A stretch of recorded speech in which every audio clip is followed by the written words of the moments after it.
Hi everybody, today I'm going to talk to you about flower remedies for menopause.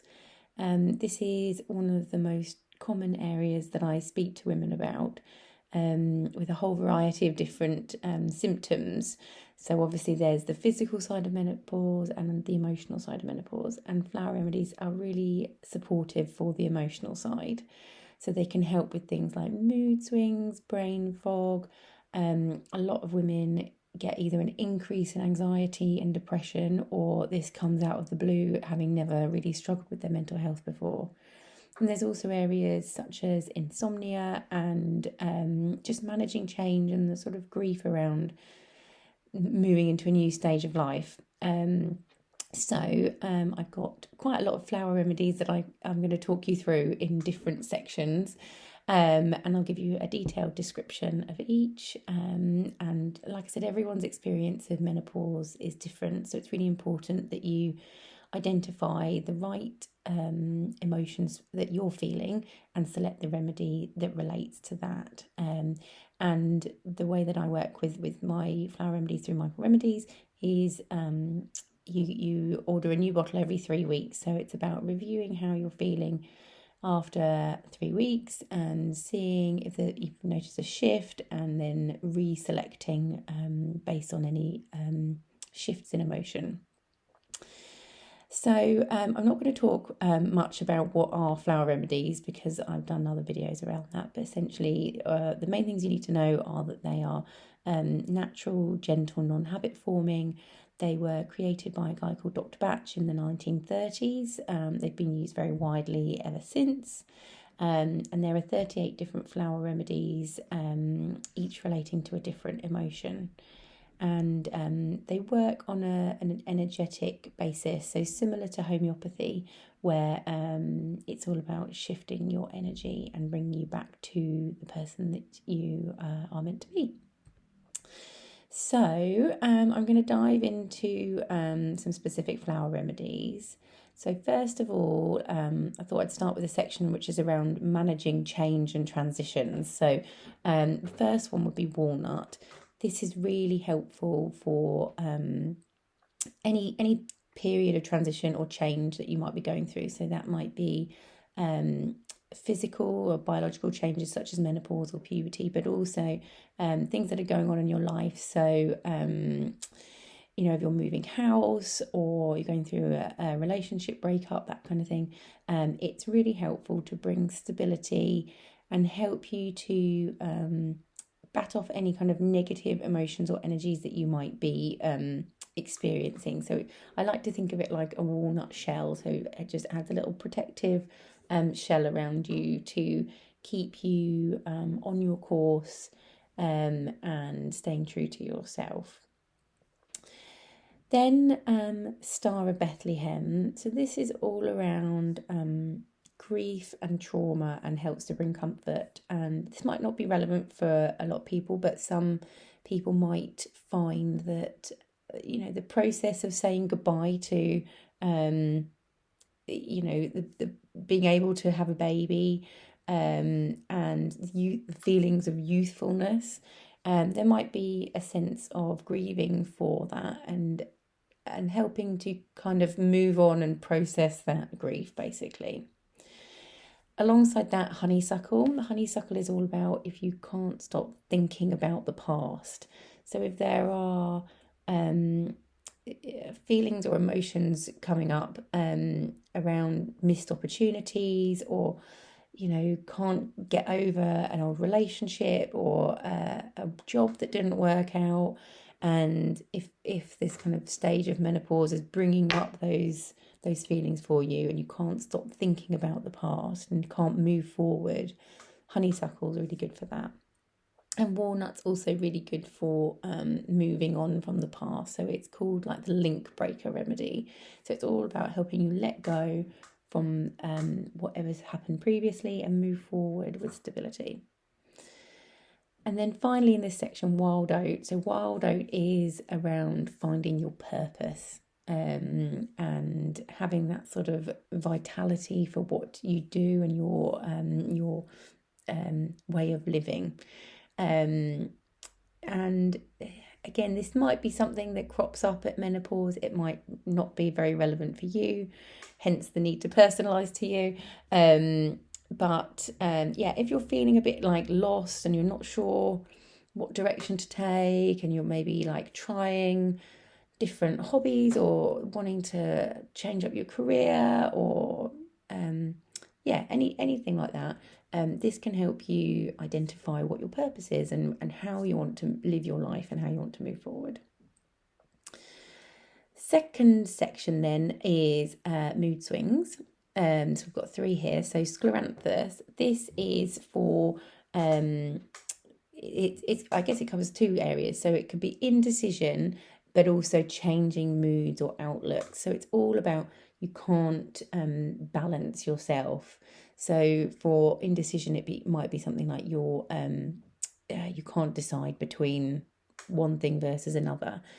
But it's about kind of stability and clarity of mind. And so it can also be, if you're happy one minute and then angry the next minute. So it's just about creating stability. Then beech. Beech is for if you lack tolerance. So very helpful with relationships if you are maybe overly critical. You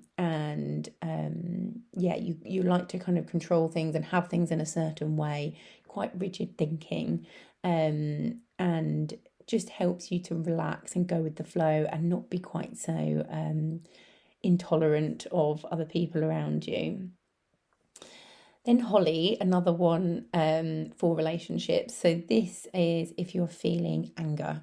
So anger, rage, jealousy, spite, quite kind of strong emotions. It might come out as like real rage, or it might be sort of simmering underneath. So this just helps you to open your heart and bring in love. Then brain fog.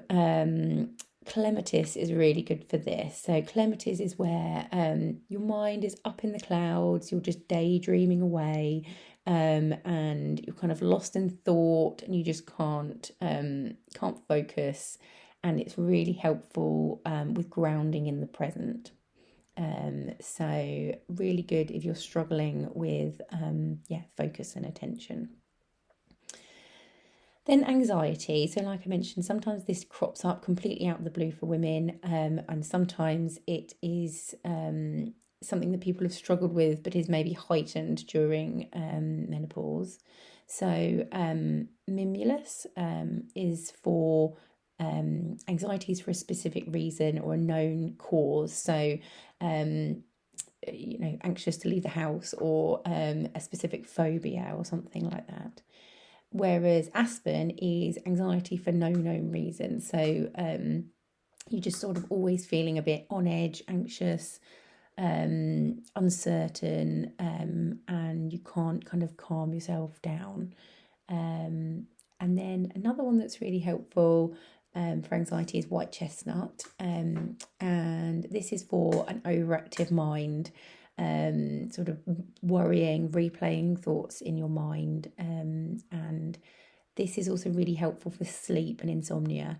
It won't address things like night sweats in terms of sleep, but it will help with if you're lying awake at night, replaying something that's happened in the day, or a previous thing that you're sort of dwelling on still, then, or just like running through the to-do list, or an active mind for whatever reason. That's really helpful for controlling and calming your mind. Then confidence and self-love.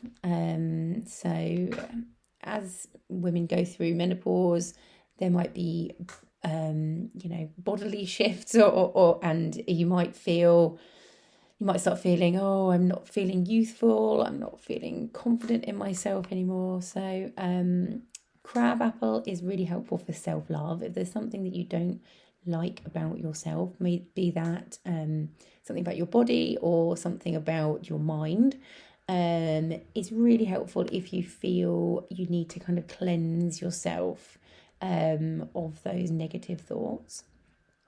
And then larch is really helpful for confidence. So if you're feeling lacking confidence in your abilities and sort of going, oh, there's no point in trying this because I'll never be able to do it.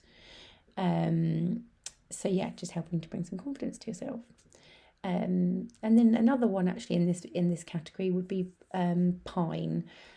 Pine is for feelings of being unworthy, feelings of guilt, and can just help you kind of see things in a better balance, and not being so like overly critical of yourself. Then move on to energy. So energy, there are two really key ones. So olive, this is about physical restoration. So if your mind, body, spirit just feel completely devoid of any energy, and you're struggling to make it through the day, olive is really helpful to restore and revive your energy stores.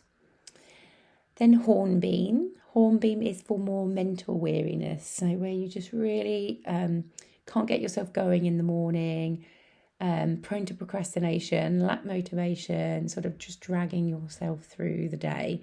And I guess one of the key things here is you really struggle to get started on something, but when you do get going, it's fine and you can manage it okay. But you really like, it's the thought of something that really you're like, oh, I just haven't got the energy for it.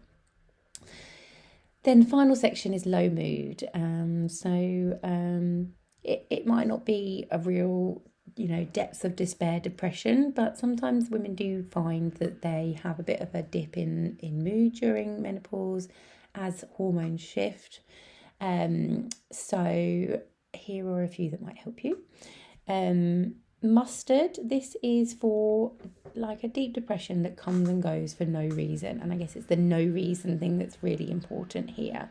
So where you just suddenly sink into like a real deep sadness and gloominess. Then wild rose is for lacking enthusiasm in life, and needing a bit of vitality, and you're sort of plodding along each day with no real interest in life, not really just not really enthusiastic about anything, and just maybe needing a little perk up and just to kind of take an active interest in life again. Then gentian is for kind of more negativity and pessimism. So if you're feeling a bit despondent after a setback particularly, and you need a bit of a pick-me-up to go, right, not a problem, I'm going to crack on again, I'm going to give it another go. So just to help give you that little lift and positivity to face things again. And then gauze is where maybe those gentian feelings have not been addressed, and it's got more of a deeper state where you've completely lost hope, and it's quite a low feeling, and really needing to bring some hope and helping you to see the way forward again. Then sweet chestnut. Sweet chestnut is sort of complete depths of despair. You're constantly trying to find a way forward, trying to fix these things, but you're just constantly meeting dead ends, and you really feel like I've completely got to the end of my tether. I can't see a light at the end of the tunnel now, and keep trying, but I'm not getting anywhere. So it just helps you to find that way through and restore some hope again. And I guess the difference between gauze and sweet chestnut is gauze is you've given up trying, whereas sweet chestnut is you're continuing to try and find a way forwards. So that's quite a key point in terms of how you would select those remedies. And then finally, willow. This is for kind of self-pity, life's not fair, why me, feeling kind of bitter, resentful, and not really taking responsibility for anything. So it's always someone else's fault. This is so unfair that this has happened to me. So just helping you to, take a balanced role in terms of responsibility and feel less negative. So that's quite a lot to get through. I hope those descriptions were helpful to you. If you ever have any questions at all about flower remedies or you want some advice, I offer consultations online via Zoom, and I speak to people all across the world. It's sort of a bit like a mini counselling session, and I ask you what's going on in your life and what you might like help with, and then I get you to talk as much as possible and give me honest answers about what's going on, and then I will suggest some flower remedies that I think will help you, and then post your remedy to you wherever you are in the world. So that's an option available to you, or you can always just send me an email as well, and I'm happy to have a chat. And yeah, through my website Mindful Remedies, you can create your own personalised blend of flower remedies. So you can select up to 7 in a bottle. Shouldn't use any more than 7 at any one time.